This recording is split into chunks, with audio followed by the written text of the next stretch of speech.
Salut, salut. J'espère que tu vas très bien. Je viens avec une petite capsule sur la pleine lune en bélier qui arrive le 9 octobre 2022, qui va se tenir, comme tu peux voir à l'écran, à 16 degrés du signe et qui se perfectionne à 20h55 heure universelle. Je vais faire un direct, un live sur mes réseaux sociaux, certainement en fin de semaine avant cette pleine lune, où je compte aborder plus l'énergie de cette pleine lune, mais comme dans un contexte un peu plus vaste que juste la pleine lune qui arrive et voilà, il y a d'énormes enjeux qui arrivent en rapport avec les archétypes de l'axe Bélier-Balance et je voudrais vous en parler parce que je trouve qu'ils sont super importants et les enjeux dont je te parle sont des enjeux à moyen et long terme, c'est-à-dire dans les années à venir, 2022, 2023, 2024, 2025, 2026.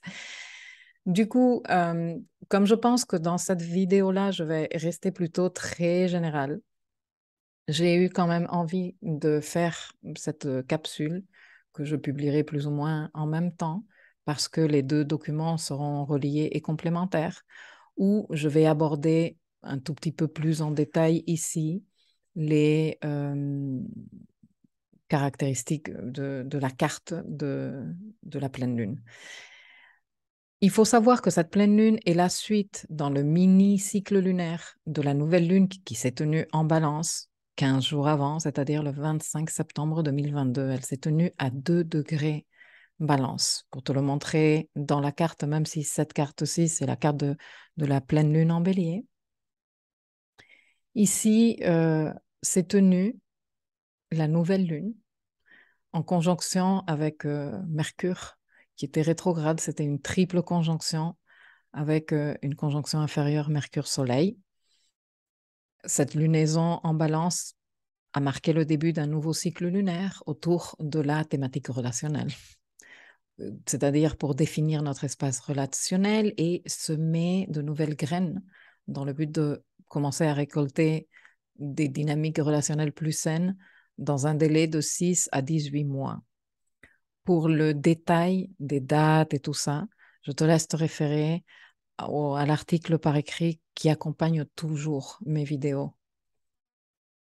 Alors, en balance, nous allons retrouver tout type de relations, des relations sentimentales, des relations familiales, des relations sociales, des relations professionnelles, commerciales, amicales, etc., etc. Toutes les relations que nous créons avec les autres et qui nous aident à connaître et à comprendre en profondeur la relation que nous avons avec nous-mêmes, qui est la relation la plus importante. Les grands axes thématiques de cette nouvelle lune en balance ont été comment nous pouvons créer de nouvelles dynamiques en relation où nous puissions nous retrouver dans ce nous, chacun de son côté, et que nous puissions faire aussi une mise à jour ou un level up, comme moi j'aime dire, de nos contrats relationnels et des caractéristiques qui encadrent nos contrats relationnels. On parle souvent de contrat relationnel quand il s'agit d'un contrat professionnel, tu vois, un contrat de travail. Mais en vrai, toute relation est encadrée par un contrat, que celui-ci soit officiel, formel et tangible, ou qu'il soit tacite, informel et intangible. Du coup, avec la nouvelle lune en balance, nous faisons une révision de nos relations, de nos contrats relationnels, des termes et conditions dans ces contrats. Nous nous ouvrons à démarrer de nouveaux contrats. Nous acceptons aussi de résilier des contrats qui sont déjà périmés, caducs. Et dans tout ça, nous nous observons pour mieux connaître notre nature relationnelle. Avec la nouvelle lune en balance, il est bon de se poser la question, comment sont mes relations? Dans quel état sont mes relations? Quelle est la qualité de mes relations? Mais aussi, quelle est la qualité de moi dans ces relations? Comment je me comporte dans ces relations? Et est-ce que je m'autorise à grandir dans les relations que j'ai? Est-ce que j'autorise à l'autre, avec qui je suis en relation, à grandir? Lors de la nouvelle lune, en opposition à cette triple conjonction dont je te parle en balance, se trouvait, et se trouve presque toujours, Jupiter. C'est pourquoi il y a cette notion de grandir, de croissance, de développement, de dépassement de soi aussi. Mais il y a aussi des incohérences à repérer, surtout ici, des incohérences à repérer en ce qui concerne nos projets de croissance et d'expansion à un niveau relationnel.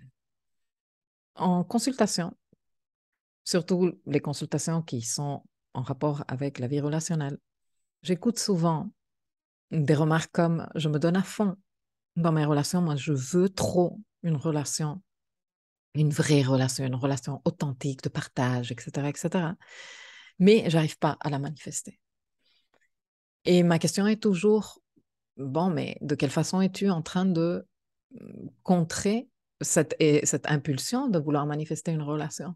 Ah non, non, non, mais moi je suis à fond, je veux. Non, mais si tu ne la manifestes pas, c'est que il y a quelque part une incohérence en toi. Ce que tu dis que tu veux n'est pas nécessairement ce que tu es en train d'accompagner à un niveau émotionnel. Et quand on commence à gratter, eh bien non, mais parce que j'ai peur. Et pourquoi tu fais pas ci? Non, mais parce que je ne fais plus confiance. Et pourquoi tu ne ferais pas ça? Et qu'on commence à explorer les options, commencent à émerger les peurs, les insécurités et les incohérences. Cette nouvelle lune, elle a mis un peu sur la table ces situations, non? Qu'est-ce que tu veux? Qu'est-ce que tu veux démarrer de nouveau à un niveau relationnel? Il ne s'agit pas tant de nouvelles relations comme pourrait l'être une autre nouvelle lune en balance, mais des relations qui existent déjà dans nos vies et que nous sommes appelés à, à leur donner comme un nouveau départ, un départ rafraîchissant. Quand on arrive à la pleine lune en bélier, on vient avec cette énergie lunaire de nouvelles graines en relation. De nouvelles graines en plus qu'on a bien réfléchi parce que la nouvelle lune en balance, elle s'est tenue conjointe à Mercure qui était rétrograde et donc elle faisait partie de cette rétrogradation. J'ai également abordé ceci dans la capsule que j'ai fait sur l'équinoxe et la période de temps qui va de l'équinoxe 2022 au solstice 2022. Et comment on va être quelque part au cours de tout le dernier trimestre de cette année en train de réévaluer nos relations, de nous observer en relation, de discuter et négocier nos termes et conditions dans nos contrats relationnels. Mais suite à la nouvelle lune en balance, arrive la pleine lune en bélier, qui est la pleine lune de la saison balance, et qui vient nous donner des informations importantes qui nous servent comme complément pour tout ce processus de négociation et en rapport avec nos contrats relationnels, la compréhension de notre nature relationnelle, etc., etc., parce que nous sommes en saison balance. La saison solaire en ce moment est balance. Le soleil est en balance. Donc, le focus est là-bas. Et en plus, Vénus est déjà entrée en balance également. Donc, nous avons, même si elle est invisible, la maîtresse du signe présente sur les lieux. OK, et très proche du Soleil, d'ailleurs, comme tu peux voir à l'écran. Cette pleine lune en bélier marque le point culminant également d'un cycle lunaire qui, lui, a été et axé plutôt autour de la thématique personnelle, parce que bélier, c'est-à-dire le moi, où nous avons semé des graines dans le but de récolter des réussites personnelles découlant de notre courage, de notre détermination et de notre volonté d'agir pour nous-mêmes. Ces cycles ont démarré il y a 6 mois lors de la nouvelle lune en bélier du 1er avril 2022 qui s'était tenue en quadruple conjonction lune-soleil-mercure et Chiron. C'était une conjonction supérieure Mercure-Soleil. Et pour ceux qui travaillent avec le cycle métonique lunaire, on parle du 12 avril 2021. Une nouvelle lune en bélier qui s'est tenue en conjonction à Vénus à l'époque et avec Mercure conjoint à Chiron. Chiron n'était pas conjoint à la nouvelle lune, mais oui à Mercure. Et Mars, à l'époque, qui est le dispositeur de la nouvelle lune, parce que la nouvelle lune se tient en bélier à l'époque, était en Gémeaux, au carré de Neptune. Donc, il y a de fortes résonances aussi avec la configuration que nous avons lors de cette pleine lune en bélier, puisque nous avons Vénus en conjonction avec le Soleil et que nous avons Mars en Gémeaux et au carré de Neptune, comme tu peux voir ici. C'est très intéressant. En tout cas, en bélier, nous retrouvons l'archétype de l'énergie yang, du masculin sacré, au travers du maître du signe qu'est Mars, et toutes les vertus et les compétences qui caractérisent ce signe et cet archétype, mais aussi les maladresses que l'on retrouve dans cet archétype.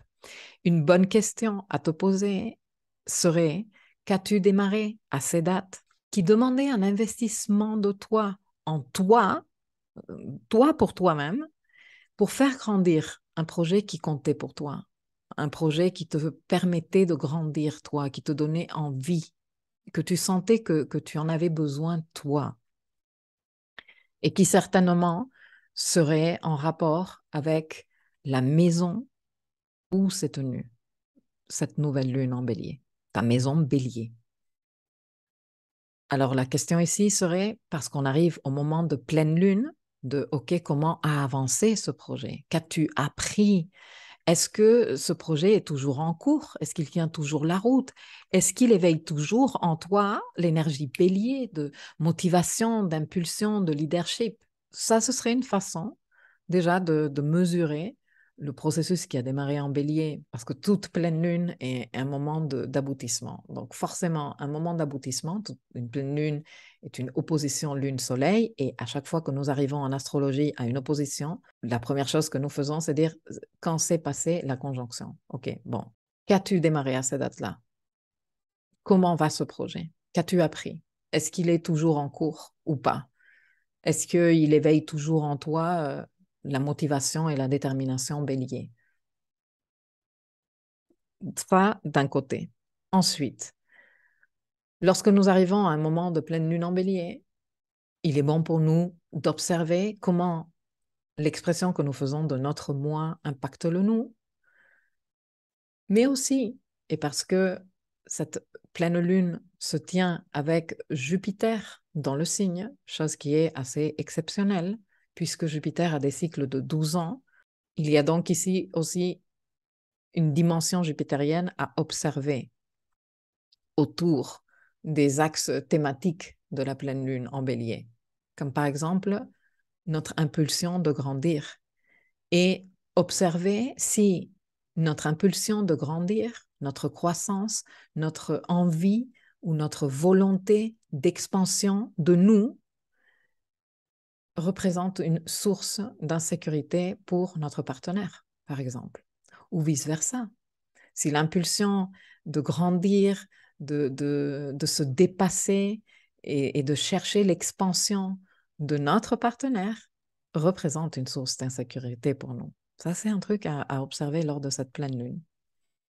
C'est une excellente pleine lune également pour saisir l'occasion et réparer un excès de moi qui aurait pu conduire à agir de manière enfantine, qui a pu générer de la distance, voire une rupture dans une relation, toutes sortes de relations, les amicales aussi, je ne parle pas exclusivement des relations sentimentales. Et dans cette réparation, permettre l'évolution, permettre qu'il y ait une croissance sur le plan personnel, mais aussi une croissance sur le plan relationnel.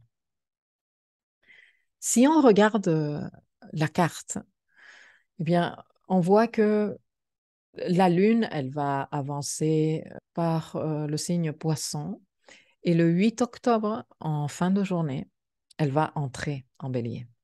Dès qu'elle entre en Bélier, la Lune, elle va contacter Jupiter, va prendre les informations de Jupiter, Jupiter qui a été en opposition à Mercure 2 fois, qui se prépare à avoir sa dernière opposition à Mercure, parce que Mercure va sortir bientôt du signe Vierge. Et ensuite, la Lune continue à avancer et contacte Chiron. Et ensuite, elle se place face au Soleil à 16 degrés, 32 minutes, comme tu peux voir à l'écran, et elle se fait pleine, pile à ce moment. La conjonction à Chiron est d'extrême importance. Cela fait plusieurs mois que petit peu à petit peu, par petites graines, ici et là, je parle de ce Chiron en bélier et de comment il est de plus en plus en train de prendre de l'importance. Nous allons avoir des transits importants sur ce Chiron. Euh, Jupiter, il va passer sur Chiron en mars 2023. Il va y avoir le nœud nord qui sera entré en bélier en juillet 2023 qui passera également sur Chiron. Euh, Chiron va être, je te l'expliquais dans la capsule spéciale sur la rétrogradation de Mars en Gémeaux, 3 fois au sextile de Mars pendant la rétrogradation de Mars, alors même que ce Chiron est chez Mars, tu vois, lui est chez Mars. Nous sommes ici tous en train de travailler très puissamment notre énergie masculine. Et la conjonction à Chiron de cette pleine lune en bélier, elle est particulièrement importante parce qu'elle est très serrée et près, elle est, disons, en train de se passer avant tous les événements dont je viens de te parler. Donc, quelque part, elle nous livre des informations très importantes par rapport à ce Chiron en bélier. Elle se présente donc comme une très puissante opportunité pour réparer déjà la relation à nous-mêmes, avec courage, avec dignité, avec détermination, en prenant le leadership, par volonté de guérir nos insécurités. Mais elle représente également une très puissante opportunité pour réparer une relation, une autre relation, parce que cette conjonction Lune-Chiron se tient en opposition à cette conjonction Soleil-Vénus. Et cette relation que nous pouvons réparer demande de nous que nous soyons capables de dépasser nos mécanismes de défense parce que Chiron en bélier exprime sa douleur chironienne avec colère et en se défendant avec son sabre. Genre, tu me fais du mal, je te coupe la tête. Et si nos mécanismes de défense nous servent merveilleusement bien, sont très utiles pour nous protéger, il faut savoir qu'ils sont une arme à double tranchant parce qu'ils nous empêchent également de dépasser nos insécurités. Alors que l'impulsion de réparer la relation vienne de nous, tu vois, que ce soit nous qui nous rapprochions de l'autre, ou que cette impulsion de réparation vienne de l'autre, c'est-à-dire que l'autre se rapproche de nous pour s'excuser et, entre guillemets, se faire pardonner, tant que nos mécanismes de défense sont activés, peu importe qui fait le geste et qui fait le pas vers l'autre, il n'y aura pas de réparation possible. Parce que si moi, je ne veux pas me rapprocher de l'autre, parce que je ne veux pas accepter que j'ai merdé, que j'ai dit un truc qui n'allait pas, que j'ai blessé l'autre, parce que je suis toujours dans mes mécanismes de défense, pas de réparation possible. Mais si c'est l'autre qui vient vers moi, qui vient me dire non, mais attends, désolé, et moi je fais la gueule, et je fais non, je ne veux plus parler, non, je t'ai sorti de ma vie à jamais, il n'y a pas de réparation possible non plus. Donc, quel que soit le sens dans lequel cette possible réparation pourrait se passer si tu es concerné, tant que toi, tu ne fais pas une désactivation, tu n'acceptes pas de désactiver tes mécanismes de défense, cette réparation ne sera pas possible.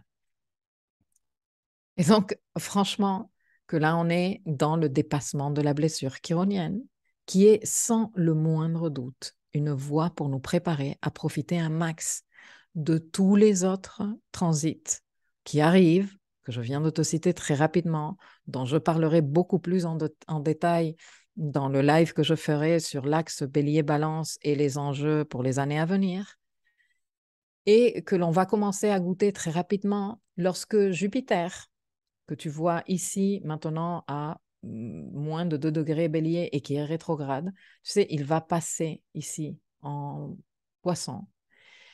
Et ensuite, il va reprendre son mouvement direct et il va re-avancer. Il va re-entrer en bélier le 20 décembre 2022.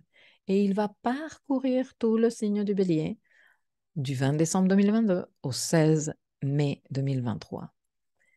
La première entrée de Jupiter en bélier nous a permis d'évaluer les envies que nous avions de grandir, de faire grandir ce moi, et quelles étaient les difficultés que nous étions en train de rencontrer, vu que la blessure chironienne est là-dedans.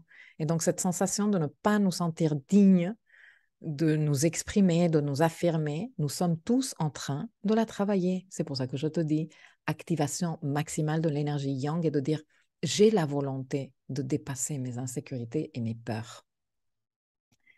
Lorsque ce Jupiter repart, nous, on est en train de souffler un tout petit peu et il va repasser une dernière fois.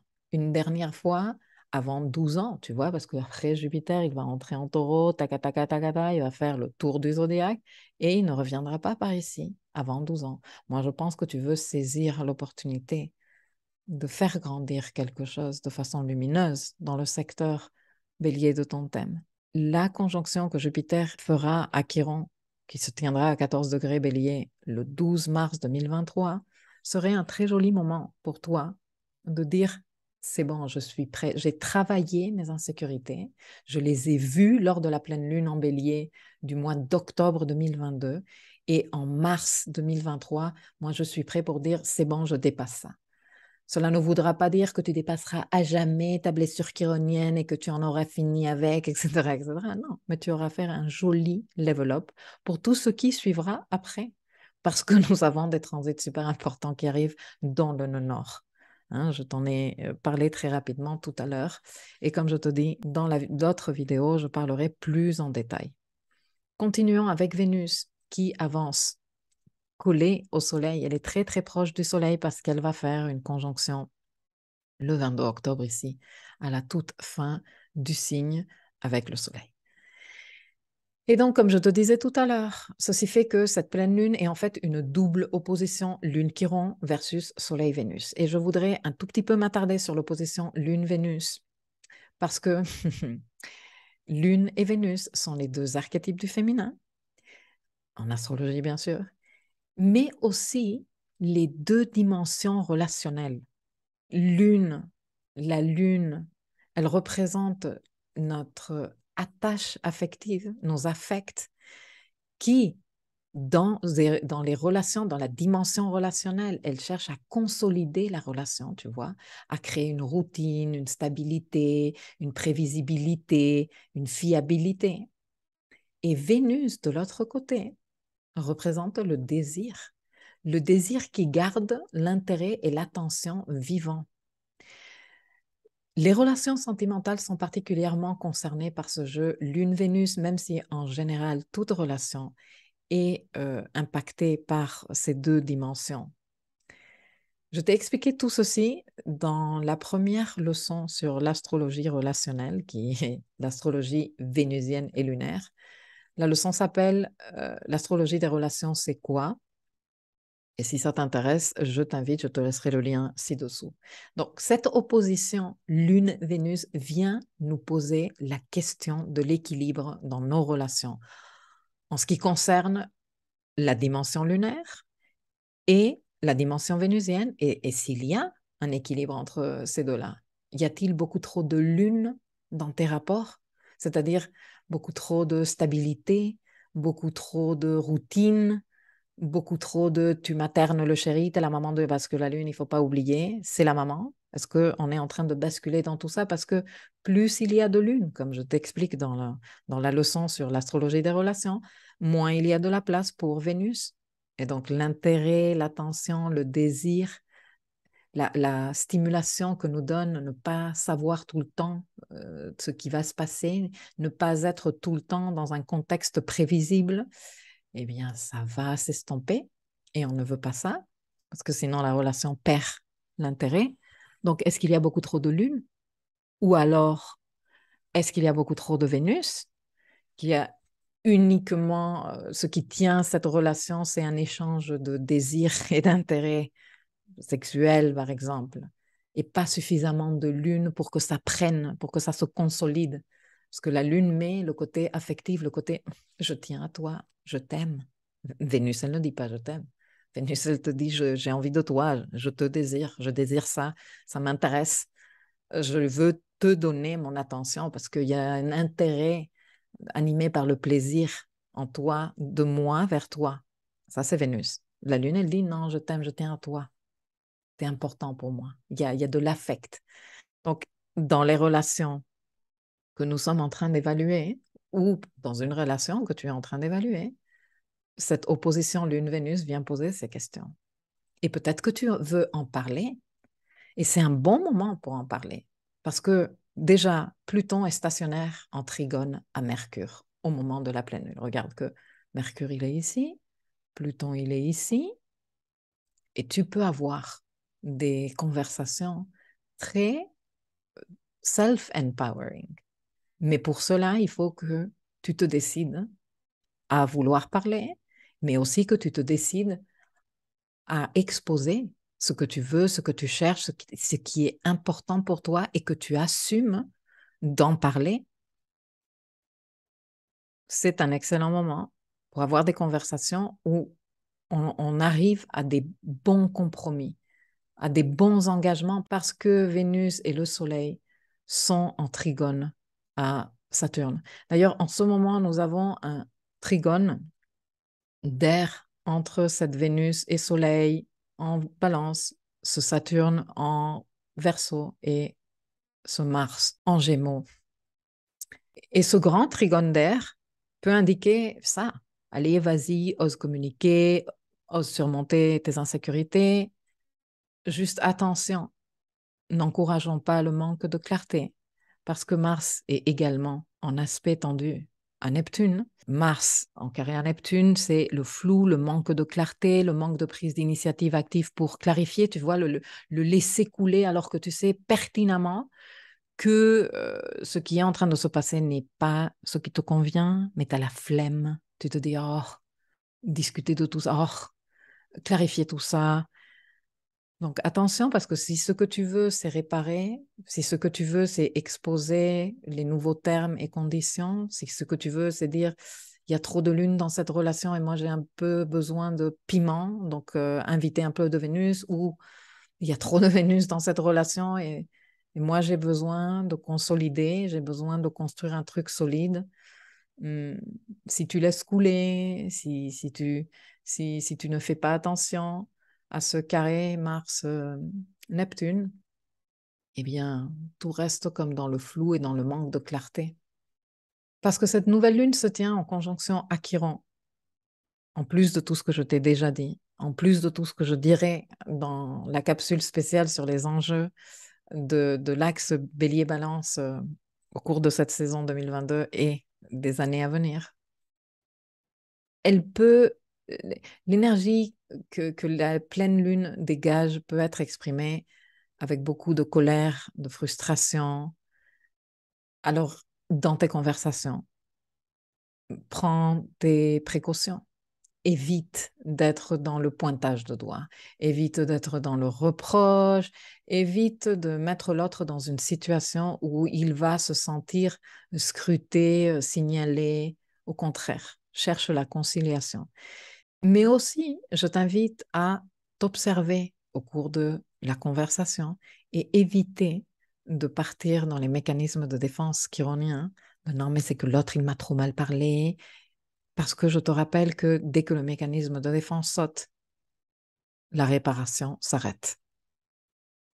Donc, évitons de je veux te dire un truc et tu ne m'écoutes pas, tu ne me laisses pas m'exprimer, arrête de me dire que j'exagère, je sens que tu ne me vois pas dans la relation et on pète un câble d'un côté et de l'autre et bah, c'est bien dommage parce qu'il y avait quand même de super jolis aspects pour discuter. Si tu vois que la sauce elle monte, eh bien, tu as toujours le droit de dire on s'arrête ici et on reprend plus tard, demain, dans 2 jours, pendant le week-end. En tout cas, cette pleine lune nous donne des indications importantes sur où, au travers de nos relations avec un notre ou plusieurs autres, nous pouvons continuer à travailler sur notre relation avec nous-mêmes et qui on est, c'est-à-dire nous regarder avec bienveillance, nous accepter et guérir. Lorsque cette vidéo sera publiée sur ma chaîne YouTube, tu trouveras dans la barre d'infos un lien qui te renverra vers un article dans le blog et qui te renverra également vers des questions introspectives que je te propose en fonction de l'axe de maison astrale où tomberont ces lunaisons pour toi et en tenant fortement compte de la conjonction à Chiron. Peut-être que ça t'aidera à mieux comprendre ce que tu es en train de traverser et peut te servir de ces questions pour débriefer avec toi-même dans ton carnet, prendre quelques notes ou juste pour rester en contemplation de ces questions et voir quelles informations remontent à ta dimension mentale. Voilà, eh bien je te souhaite une belle lunaison et je te dis à très vite.